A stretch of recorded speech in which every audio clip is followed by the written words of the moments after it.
ఎవరి మీద కోపం ఎవరి మీద చూపిస్తున్నారు మీరు? దేవుడేం పాపం చేశాడు?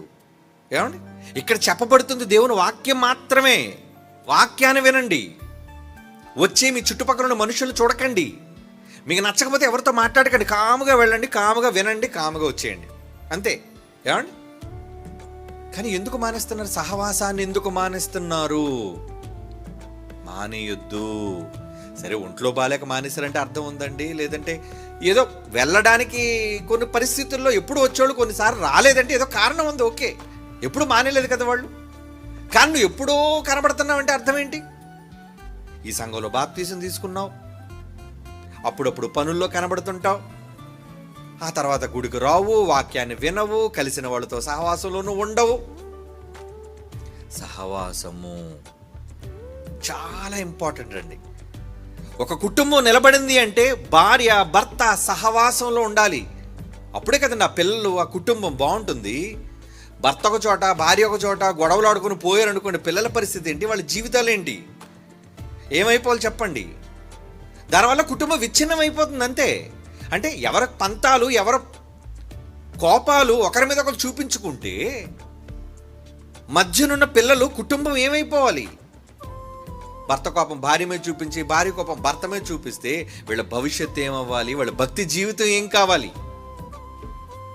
కనుక ఇప్పుడు ఏం కావాలి? అన్నీ పక్కన పెట్టండి. కోపాలు పక్కన పెట్టండి, ఆవేశాలు పక్కన పెట్టండి, అపార్థాలు పక్కన పెట్టండి, అనుమానాలు పక్కన పెట్టండి, సహవాసంలోనికి రండి. అందుకే దేవుడు ఒక మాట అన్నాడండి. ఇప్పుడు చదవండి, 1 కొరింథీ పత్రిక 1వ అధ్యాయం 9వ వచనం చదవండి. మన ప్రభువైన యేసుక్రీస్తు అను తన కుమారుడు, తన కొడుకు, ఆ కుమారుని యొక్క సహవాసమునకు మిమ్మల్ని పిలిచిన దేవుడు నమ్మదగినవాడు. సహవాసానికి పిలిచాడట. రా నాన్న, రండి. దేనికోసం పిలిచాడు మిమ్మల్ని అందరినీ? మీరంతా ఎవరు పిలిస్తే వచ్చారు? ఎవరు మీకేం పెళ్లి కార్డులు పంపించాం ఏంటి మీరు రావడానికి? చెప్పండి. మీలో ఏమైనా పండగ సందర్భంగా మీకేమైనా ఆహ్వాన పత్రికలు పంపించామా? మా గృహప్రవేశం ఉందనో, ఏమండి మా ఇంట్లో శుభకార్యం ఉందనో అలా పిలిస్తే వచ్చిన వాళ్ళు కారు మీరంతా ఎలా వచ్చిన వాళ్ళు? అదే చెప్తున్నాడు 9వ వచనంలో.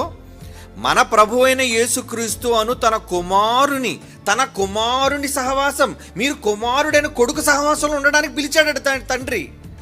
తన కుమారుని సహవాసమునకు మిమ్మును పిలిచిన దేవుడు నమ్మదగినవాడు. అంటే ఇప్పుడు మీరు కొడుకుతో సహవాసం చేయడానికి సంఘానికి వస్తున్నారా, లేదా సంఘంలోని సభ్యులతో వాళ్ళ కోసం సహవాసం కోసం వస్తున్నారా? మీరు చెప్పండి.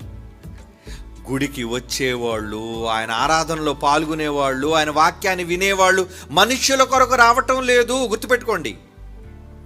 ఆయన కొడుకున్నాడు ఇక్కడ. కొడుకు అంటే ఎవరు? ఇప్పుడు మీరు వింటున్నారు ఈ శబ్దాలు, అదే వాక్యం అండి. కొడుకు అంటే, కుమారుడు అంటే ఎవరు? వాక్యము. ఆ వాక్యమే కదా.